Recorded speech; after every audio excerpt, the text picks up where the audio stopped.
এই ধরনের ডকুমেন্ট দেখে দেখে ঘন্টার পর ঘন্টা সময় দিয়ে টাইপিং করার কোনো দরকার নেই, সেটা হোক বাংলা অথবা ইংরেজি। যে কোনো ভাষার টাইপিং আপনি খুব সহজেই জাস্ট 1 ঘন্টা টাইপিং 1 মিনিটে করতে পারবেন। কিভাবে করবেন সম্পূর্ণটা দেখবেন আজকের এই ভিডিওতে। আর সেক্ষেত্রে বাংলার ক্ষেত্রে অনেকে ভয় পায় যে বাংলাটা করলে সেটা সুতো নিয়ম যেতে হবে কিনা। তো সুতো নিয়ম যেতেও কিভাবে করবেন সম্পূর্ণ প্রসেসটা আজকের এই ভিডিওতে দেখিয়ে দিব। অবশ্যই যারা নতুন আছেন আমাদের ফেসবুক পেজটিকে ফলো এবং চ্যানেলটিকে সাবস্ক্রাইব করে রাখবেন। আপনারা ফলো এবং সাবস্ক্রাইব করলে আমরা আর নতুন নতুন ভিডিও বানাতে অনেক বেশি উৎসাহিত হই। প্রথমে আমরা ডকুমেন্টটাকে যে কোনো একটি স্ক্যানারের মাধ্যমে স্ক্যান করে নিব। তো আমি কাগজটা এই মুহূর্তে স্ক্যানারের ভিতরে, এখন আমরা চলে আসলাম ফটোশপে। আসার পরে দিক থেকে ফাইলে ক্লিক করে ইম্পোর্টে ক্লিক দেন আমাদের যে স্ক্যানার আছে সেটা সিলেক্ট করে দিক থেকে স্ক্যান করে নিব।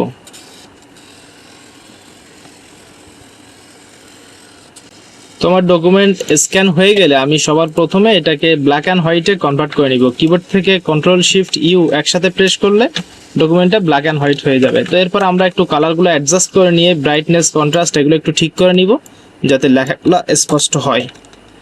তো দেখতে পাচ্ছেন এখন আমরা যে কাজটা করব, প্রথমে Ctrl+Shift+S একসাথে প্রেস করব। প্রেস করার পরে আমাদের কম্পিউটারে সেভ অপশন আসবে। এদিক থেকে আমরা ডেস্কটপ সিলেক্ট করে দিয়ে জেপিজি ফরম্যাটে এই ফাইলটা যে কোনো একটি নাম দিয়ে আমি সেভ করে নিব। তো সেভ করে নিলাম। এরপরে চলে যাব যে কোনো একটি ইন্টারনেট ব্রাউজারে। যাওয়ার পরে আমরা সার্চ করব গুগল লিখে সার্চ করার পরে আপনার সামনে গুগলের মেন ইন্টারফেসটা শো করবে। এদিক থেকে ডান পাশে একটা ক্যামেরা আইকন দেখতে পারবেন। তো এই ক্যামেরা আইকনের উপরে ক্লিক করবেন, করার পরে আপলোড এ ফাইল এই জায়গাতে একটা ক্লিক করে দিবেন। ক্লিক করার পরে আপনার যে কাঙ্ক্ষিত ফাইল সেটা যেখানে আছে সেখান থেকে জাস্ট সিলেক্ট করে নিচে থেকে ওপেনে ক্লিক করে দিবেন। ওপেনে ক্লিক করার পরে অল্প একটু সময় ধরে লোড নেবে। নেওয়ার পরে আপনার সম্পূর্ণ ডকুমেন্টটা এখানে কনভার্ট হবে। তো কনভার্ট হওয়ার পরে আপনার সামনে একটি সিলেক্ট টেক্সট লেখা আসবে। আপনি সিলেক্ট টেক্সটে ক্লিক করবেন, দেন এদিক থেকে কপি অপশনে ক্লিক করবেন।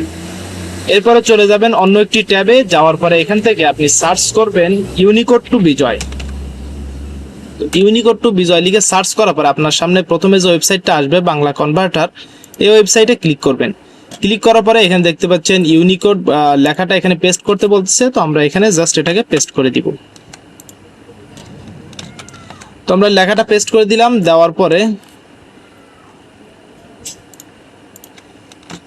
লেখাটা পেস্ট করে দেওয়ার পরে নিচে থেকে যদি ইউনিকোড থেকে বিজয় এখানে লিখে ক্লিক করে দিই তাহলে আমাদের লেখাটা এখানে কনভার্ট হয়ে যাবে। তো এদিক থেকে আমরা কপি বিজয় লেখা এখানে ক্লিক করব, দেন ওকে বাটনে ক্লিক করব। আমাদের লেখাগুলো কপি হয়ে গেলে এখন চলে যাব যে কোনো একটি MS ওয়ার্ডের পেজে।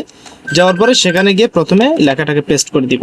তো দেখতে পাচ্ছেন এখানে পেস্ট করার পরে আমাদের লেখাগুলো কিন্তু প্রায় সবই ঠিকঠাক চলে আসছে। মাঝে মধ্যে কিছু যুক্ত বর্ণ এবং কিছু রফলা একটু ভেঙে গিয়েছে। তো এই লেখাটাকে জাস্ট আপনারা একটু চোখ বুলিয়ে ঠিক করে নেবেন, বানানগুলো একটু শুধরে নেবেন, তাহলে আপনাদের কাজ হয়ে যাবে। তো এই ছিল আজকের ভিডিও কেমন লাগলো জানিয়ে কমেন্টস করবেন। আর পরবর্তী ভিডিও সবার আগে পেতে হলে অবশ্যই আমাদের ফেসবুক পেজটিকে ফলো এবং চ্যানেলটিকে সাবস্ক্রাইব করে রাখবেন।